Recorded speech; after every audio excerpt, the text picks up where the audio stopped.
국가는 속한 국민의 안전을 보장해야 하며 국민은 그에 따르는 책임과 의무를 이행해야 합니다.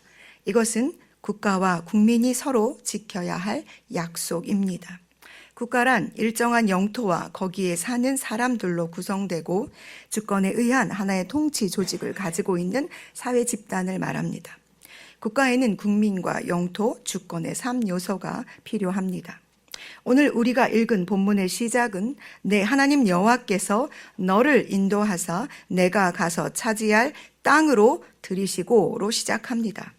즉 이제 이스라엘 자손들에게 국가를 이루는 영토가 주어지고 있는 것입니다. 이 땅은 하나님께서 그들의 조상에게 약속하신 땅이며 하나님께서 그들을 인도하여 들어가게 하신 땅입니다.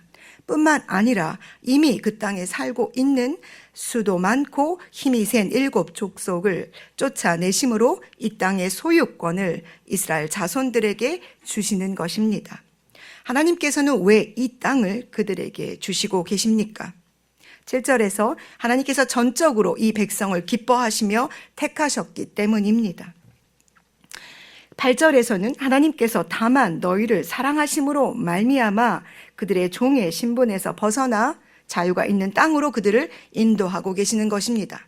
또한 하나님께서는 그들에게 복을 주사 번성하게 하실 것을 약속하셨고 지금 그 약속을 지키고 계십니다. 왜냐하면 그분은 신실하시니까요. 그래서 하나님께서는 그들을 자기 백성 삼으셨으며 그들을 성민이라고 부르고 계십니다. 하나님께서 기뻐하심으로 사랑하는 그들을 백성 삼으시고 어미새가 새끼를 그 날개 아래 품음처럼 지금 품고 계십니다. 이사야 11장에서 이사야 선지자가 예언하고 있는 말씀처럼 그 땅은 젖 먹는 아이가 독사의 구멍에서 장난하며 젖된 어린아이가 독사의 굴에 손을 넣을 것이며 내 거룩한 산 모든 곳에서 해됨도 없고 상함도 없을 것이니 이는 물이 바다를 덮음같이 여호와를 아는 지식이 세상에 충만하게 되는 땅입니다. 이 나라의 백성, 즉 이스라엘 백성들의 책임과 의무는 그래서 왕이신 하나님의 명령과 규례만을 지켜 행해야 하는 것입니다. 마치 우리가 그 나라의 법을 지켜 안전함을 추구하듯이 말입니다. 나아가 그들은 그 땅에 있는 모든 것을 진멸해야 합니다. 이는 앞서 말씀드린 하나님의 명령과 규례를 지켜 행하는 것과 연결됩니다. 세상과 주를 겸하여 섬길 수 없으니까요. 그들과 언약하지도 말고 그들을 불쌍히 여기지도 말고 그들을 그 땅에서 쫓아내야 합니다. 또한 그들과 혼인하지도 말고 서로 자신들의 자녀들을 그들과 결혼시키지도 말아야 합니다. 그들의 제단은 헐고 주상은 깨뜨리며 아살의 목상은 찍으며 조각한 우상들을 불살라야만 합니다. 여기에 모호함은 없습니다. 정확한 명령뿐입니다. 하나님의 말씀은 명확합니다.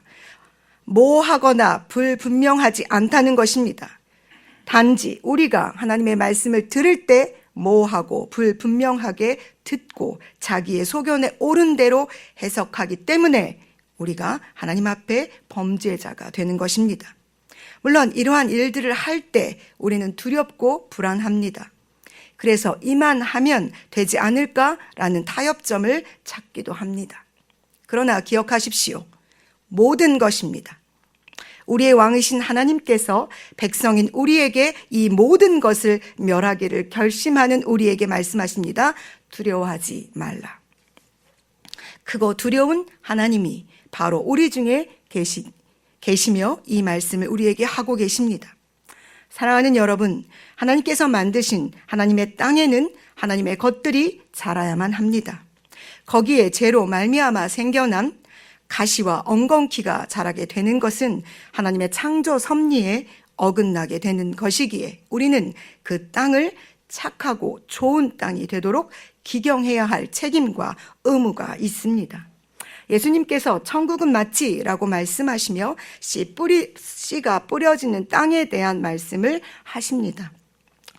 땅, 밭은 하나님의 말씀이 자라기에 합당하도록 기경되어야만 합니다. 그 땅을 기경하는 일에 가장 중요한 것은 하나님의 말씀에 순종하는 믿음입니다. 하나님의 말씀은 하나님의 감동으로 된 것으로 교훈과 책망과 바르게 함과 의로 교육하기에 유익하니 이는 하나님의 사람으로 온전케 하며 모든 선한 일을 행하기에 온전케 하려 함이라고 디모데후서에 기록되어 있습니다. 하나님의 말씀으로 지음받은 우리는 하나님의 말씀으로 채워져야만 온전해질 수 있습니다. 우리는 하나님의 거룩한 백성으로 택하심을 받은 존재들입니다. 예수 그리스도로 말미암아 구원을 받았고 성령님께서 우리 안에 거하심으로 우리는 성전 성민이 되었습니다. 우리 몸은 하나님의 말씀과 성령의 임재하심 말고 가증하고 더러운 것들로 채워져서는 안 됩니다. 그것들을 멀리하고 심히 미워해야 할 것이며 진멸해야만 합니다. 모든 것을 말입니다. 사도 바울은 로마서 12장에 너희 몸을 하나님이 기뻐하시는 거룩한 산 제사로 드리라. 이는 너희의 드릴 영적 예배니라. 너희는 이 세대를 본받지 말고 오직 마음을 새롭게 함으로 변화를 받아 하나님의 선하시고 기뻐하시고 온전하신 뜻이 무엇인지 분별하라고 우리에게 권면하고 있습니다. 하나님께서는 우리를 어둠에서 불러내어 빛 가운데로 인도하셨습니다. 그리고 그 빛을 우리의 가슴에 담고 살아내기를 원하십니다. 그래서 우리는 예수님께서 우리에게 주신 이 새 생명의 삶을 오늘도 살아내야 할 의무가 있습니다. 지금까지 우리를 인도하신 그리고 수많은 시험과 이적과 기사와 강한 손과 편파를 기억하십시오. 그리고 하나님께서 미워하시는, 그래서 우리에게 멸하라고 하신 가증한 것들을 하나님 앞에서 제하고 버리고 태우기를 우리는 믿음으로 오늘도 결단해야 합니다. 우리가 하나님 앞에서 믿음으로 이 일들을 행하기를 결단할 때 하나님께서 우리를 도우실 것입니다. 그리고 우리에게 하나님의 거룩하심을 회복해 나아갈 수 있는 온전함을 허락해 주실 것입니다. 사랑하는 여러분, 오늘 하루 우리는 또 하나님께서 주시는 이 날을 통해 하나님의 온전함을 회복하는 하나님의 거룩한 성민의 삶을 배워가며 이루어 가야 할 것입니다. 기도하시겠습니다.